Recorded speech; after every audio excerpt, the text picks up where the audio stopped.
भारत आज अपना 80वां स्वतंत्रता दिवस बड़ी ही धूमधाम और गर्व के साथ में मना रहा है। प्रधानमंत्री नरेंद्र मोदी ने लाल किले पर ध्वजारोहण करने के बाद राष्ट्र को संबोधित किया।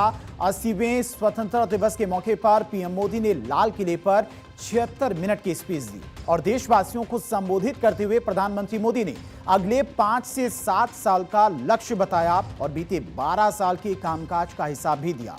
प्रधानमंत्री मोदी ने कहा कि भारत का एक बड़ा सपना है 2047 तक विकसित भारत बनाना और इस सपने को पूरा करने की ताकत और संकल्प 140 करोड़ भारतीयों से मिल रहा है। जब दुनिया का सबसे अधिक आबादी वाला देश खुद को एक विकसित देश बनाने का लक्ष्य तय करता है तो इससे पूरी दुनिया को एक मजबूत संदेश जाता है। भारत के इस लक्ष्य से दुनिया की नजर में भारत की छवि बदल रही है। दुनिया भारत को नए तरीके से देख रही है। एक बहुत बड़ा सपना देखा, दृढ़ संकल्प के साथ देखा है।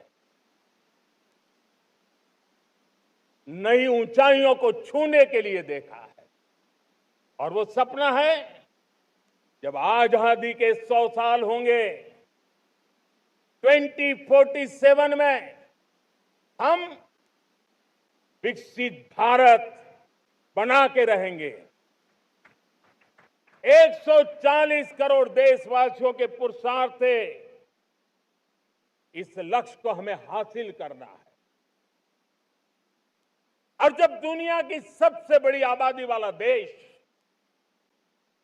विकसित होने का संकल्प लेता है तो ये दुनिया की नजरों में भी हमारे साहस का परिचायक बन जाता है। दुनिया हमारी तरफ देखने का नजरिया बदलने के लिए मजबूर हो जाती है। प्रधानमंत्री नरेंद्र मोदी ने स्वतंत्रता दिवस के मौके पर लाल किले की प्राचीर से देश को संबोधित करते हुए युवाओं से खास अपील की। पीएम मोदी ने देशवासियों से जनगणना में सक्रिय रूप से भाग लेने की अपील की। उन्होंने कहा कि जनगणना सिर्फ लोगों की गिनती नहीं है बल्कि इसके आंकड़ों के आधार पर देश की नीतियां और योजनाएं तैयार होती हैं। पीएम मोदी ने कहा कि वो युवाओं से देश के लिए 1-2 घंटे का समय चाहते हैं। आप सबसे एक मदद मांग रहा हूं। सभी नौजवानों से मैं चाहता हूं कि आप इसका नेतृत्व करिए। आपका 1 या 2 घंटे देश को बहुत बड़ी शक्ति देने वाले हैं। आपको लगेगा 1-2 घंटे में मैं देश की क्या शक्ति, मैं बताता हूं। आप बहुत बड़ी शक्ति बनने वाले हैं और इसलिए हर घर में वातावरण बने। इन दिनों देश में जनगणना का काम हो रहा है, सेंसस का काम हो रहा है, गिनती चल रही है और गिनती सिर्फ आंकड़ों से बात बनती नहीं है, उसकी बारीकियों से नीतियां बनती हैं, योजनाएं बनती हैं।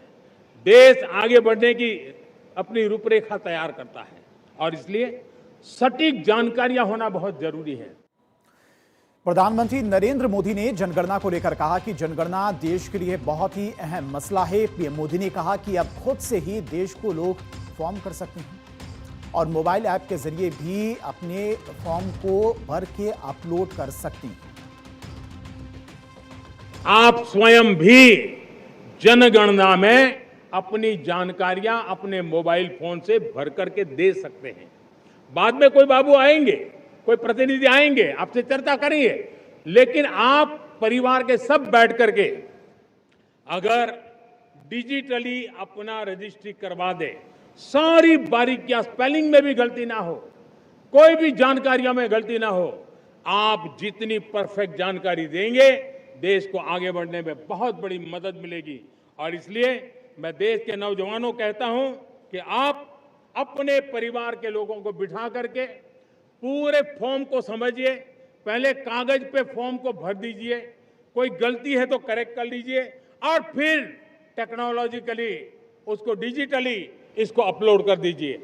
आप देखिए इतना बड़ा काम देश कर लेगा और देश का समय और शक्ति सही काम के लिए उपयोग आएगा।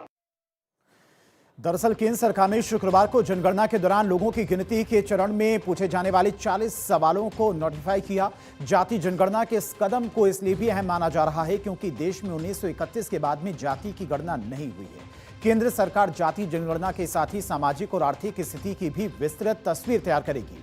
जनगणना के दौरान लोगों से पूछा जाएगा कि क्या वो SC, ST या फिर किसी अन्य दूसरी जाति से संबंध रखते हैं। कौन से वो 40 सवाल होंगे जो आपसे पूछे जाएंगे। पहला सवाल होगा व्यक्ति का नाम, यानी कि आपका नाम क्या है।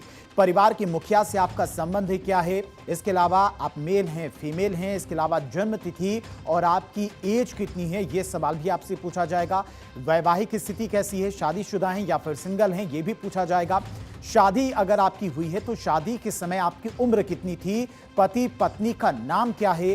घोषित राष्ट्रीयता क्या है, यानी कि नागरिक किस देश के हैं। आपका धर्म क्या है। इसके अलावा SC, ST और आपकी जाति, यानी जाति से जुड़ा सवाल पूछा जाएगा। आपकी जाति क्या है।